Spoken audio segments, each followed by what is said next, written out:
Halo guys, di sini saya akan membawakan materi tentang temperatur lingkungan kerja dan tubuh manusia serta pengendaliannya. Sebelumnya, nama saya Andika Kusuma Wardana. Temperatur lingkungan kerja dan tubuh manusia. Temperatur adalah suatu ukuran panas dinginnya suatu keadaan dengan menggunakan satuan derajat Celcius atau derajat Fahrenheit. Temperatur badan sendiri itu dibagi menjadi dua, yaitu core temperatur. Core temperatur adalah suhu konstan dengan sedikit berfluktuasi sekitar 37 derajat. Example like otak, jantung, perut, dan bagian dalam lainnya. Yang kedua, sel temperatur. Sel temperatur terdapat pada otot, tangan, kaki, dan seluruh bagian kulit yang menunjukkan variasi tertentu. Kemudian, kemampuan manusia untuk menyesuaikan diri dengan temperatur luar tidak melebihi dari 20% untuk kondisi panas dan 35% untuk kondisi dingin. Faktor-faktor yang mempengaruhi suhu tubuh. Pertama, kecepatan metabolisme basal. Yang kedua, rangsangan saraf simpatis, hormon pertumbuhan, hormon tiroid, hormon kelamin, gangguan organ, dan lingkungan. Kemudian pertukaran panas dengan lingkungan, conduction atau hantaran, convection, evaporasi, dan radiation. Berikut merupakan tabel respon fisiologis tubuh manusia. Dalam kondisi panas itu sendiri, suhu tubuh normal manusia adalah 37 derajat Celcius dan 38 derajat sudah mulai berkeringat dan tidak nyaman. Masuk ke 39 derajat sudah kulit memerah, basah, nafas dan jantung berdenyut kencang. Kemudian 40 derajat manusia biasanya sudah mulai pingsan, dehidrasi, dan sakit kepala. 41 derajat keadaan gawat, bisa langsung pingsan, pening, bingung, sakit kepala, halusinasi. Dan 44 derajat hampir dipastikan meninggal. Namun ada beberapa pasien yang mampu bertahan hingga di atas 46 derajat. Kemudian dalam kondisi dingin, 37 derajat suhu normal, 36 derajat menggigil ringan hingga sedang, 35 derajat hipotermia, 34 menggigil yang sangat keras, 33 derajat bingung, sedang hingga parah, mengantuk, depresi, 32 kondisi gawat, halusinasi, gangguan hebat, sangat bingung, tidur yang dalam, dan menuju koma. 31 derajat tidak sadar, tidak memiliki refleks. Sedangkan 24 sampai 26 derajat Celcius terjadi kematian. Namun beberapa pasien ada yang mampu bertahan hidup hingga di bawah 24 dan 26 derajat Celcius. Kemudian heat related disease atau penyakit yang disebabkan oleh kepanasan. Yang pertama, heat rash. Heat rash merupakan gejala awal yang berpotensi menimbulkan penyakit akibat tekanan panas. Penyakit ini berkaitan dengan panas, kondisi lembab, di mana keringat tidak mampu menguap dari kulit dan pakaian. Selanjutnya, heat stroke adalah gangguan induksi panas yang lebih serius. Ciri dari gangguan ini adalah pening dan pingsan akibat berada dalam lingkungan panas pada waktu yang cukup lama. Kemudian heat cramp.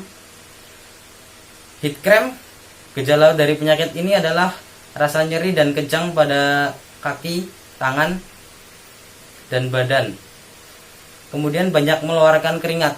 Hal ini disebabkan karena tidak seimbang cairan dan garam selama melakukan kerja fisik yang berat di lingkungan yang panas. Kemudian heat exhaust atau kelelahan akibat panas.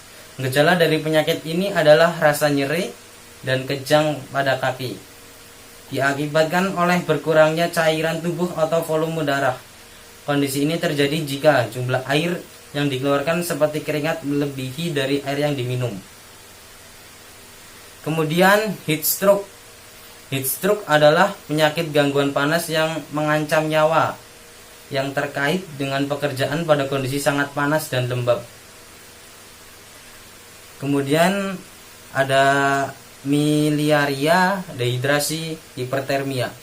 Dan yang terakhir, multi organ dysfunction syndrome continuum adalah rangkaian sindrom atau gangguan yang terjadi pada lebih dari satu atau sebagian anggota tubuh akibat heat stroke, trauma, dan lainnya. Penyakit lain yang bias timbul adalah penyakit jantung, tekanan darah tinggi, gangguan ginjal, dan gangguan psikiatri. Nah, ini merupakan gambar dari contoh heat related disease. Selanjutnya, penanganan dan pencegahan. Penanganan yang pertama bisa dengan menggantikan cairan, terus pindahkan korban ke ruang yang lebih dingin, basahi korban dengan pakaian basah atau air, berikan kompres dingin. Untuk kram, pijat otot yang terkena. Dan yang terakhir, rujuk ke pertolongan medis. Dan untuk pencegahannya sendiri adalah dengan cara menurunkan kondisi panas lingkungan kerja dengan penerapan teknologi pengendalian, yaitu bisa dengan cara spot cooling, ventilasi, metal shielding, AC, remote control, personal protective device atau APD, kemudian pengaturan waktu kerja. Standar prosedur rekomendasi adalah menurut Peraturan Menteri Tenaga Kerja dan Transmigrasi tentang NAP atau biasa disebut nilai ambang batas faktor fisika dan kimia di tempat kerja. Selanjutnya, tekanan panas atau heat stress. Tekanan panas diartikan sebagai jumlah beban panas yang merupakan hasil dari kegiatan pelaksanaan pekerjaan tenaga kerja dan kondisi lingkungan di mana tenaga kerja tersebut bekerja. Heat stress adalah beban iklim kerja yang diterima oleh tubuh manusia dan faktor non-iklim, yaitu panas dari metabolisme tubuh, pakaian kerja, dan tingkat aklimatasi. Cuaca kerja adalah kombinasi dari suhu udara, kelembaban udara, kecepatan gerakan, dan suhu radiasi. Kemudian dihubungkan dengan produksi panas dan kombinasi dari keempat faktor di atas menghasilkan tekanan panas. Suhu udara biasanya diukur dengan termometer atau bisa disebut suhu kering. Suhu dan kelembapan bisa diukur bersama-sama dengan sling psychometer atau Artsman psychometer. Tujuan dari identifikasi bahaya tekanan panas yaitu untuk menghitung indeks tekanan panas melalui pengukuran faktor-faktor eksternal lingkungan yang mempengaruhi tekanan panas meliputi kelembaban, kecepatan angin, suhu kering, suhu basah, dan suhu radiasi. Dan ini merupakan gambar identifikasi bahaya tekanan panas. Dan jika masih dalam kondisi putih sini kisaran 30 derajat sampai 35-an, ini masih less hazard atau masih aman. Terus yang sudah mulai abu-abu ini 35-an sampai 95 Fahrenheit ini sudah conscious. Terus di atas 95 Fahrenheit sampai 100 itu sudah masuk ke danger. Untuk melakukan evaluasi terhadap kesehatan pekerja akibat paparan tekanan panas, yaitu melalui pengukuran tekanan darah sistolik, tekanan darah diastolik, denyut nadi, dan suhu tubuh pekerja.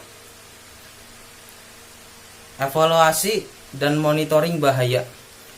Yang pertama, mengukur suhu inti atau suhu tubuh bagian dalam dari tenaga kerja.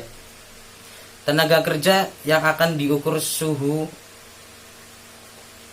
Tenaga kerja yang akan diukur suhu oralnya tidak diperkenankan makan atau minum 15 menit sebelum diukur suhunya. Dan tenaga kerja harus menutup mulutnya selama pengukuran. Yang kedua, pengukuran denyut nadi tenaga kerja. Untuk pengukuran saat pemulihan denyut nadi menjadi normal kembali, maka tenaga kerja harus berhenti bekerja atau dilakukan saat putaran kerja berakhir dan duduk istirahat. Nadi diukur atau dihitung setelah 1 menit duduk istirahat. Hasilnya denyut nadi harus di bawah 110. Bila denyut nadi di atas 110 per menit, maka sudah termasuk ke dalam bahaya. Selanjutnya, pemantauan terhadap dehidrasi. Dehidrasi dapat dilakukan dengan mencatat perubahan berat badan pada saat akan mulai bekerja dan pada akhir kerja. Bila terjadi penurunan berat badan lebih dari 1,5%, maka telah terjadi dehidrasi yang berlebihan, sehingga disarankan untuk melakukan evaluasi terhadap lingkungan tempat kerja. Kemudian, pengandilan terhadap tekanan panas. Dan ini untuk rekomendasi buat perusahaan ya. Yang pertama, dengan cara menanggulanginya dengan membuat jadwal shift bagi pekerja. Yang kedua, mengurangi tuntutan fisik pekerja. Yang ketiga, menyediakan air untuk pekerja, menyediakan waktu istirahat, menyediakan area yang baik atau nyaman untuk digunakan selama periode istirahat. Kemudian memantau pekerja yang berisiko tekanan panas, menyediakan pelatihan heat stress yang meliputi informasi tentang pentingnya pemantauan diri akan rekan kerja, perlengkapan perlindungan pribadi. Kemudian untuk pekerjanya sendiri, dengan cara kenakan pakaian yang berwarna terang, longgar, pakaian yang dapat menyerap keringat. Hindari pakaian sintetis atau karet. Kemudian memilih tempat istirahat yang teduh atau daerah dingin bila memungkinkan. Kemudian banyak mengkonsumsi air sekitar 1 cangkir setiap 15-20 menit. Hindari alkohol dan minuman dengan kafein dalam jumlah besar tua gula. Sadarilah tentang pemakaian APD atau alat pelindung diri dapat meminimalisir dampak dari tekanan panas. Memantau kondisi fisik Anda dan rekan kerja Anda secara berkala. Ya, sekian presentasi dari saya. Ada kurang dan lebihnya mohon maaf. Terima kasih. Ciao.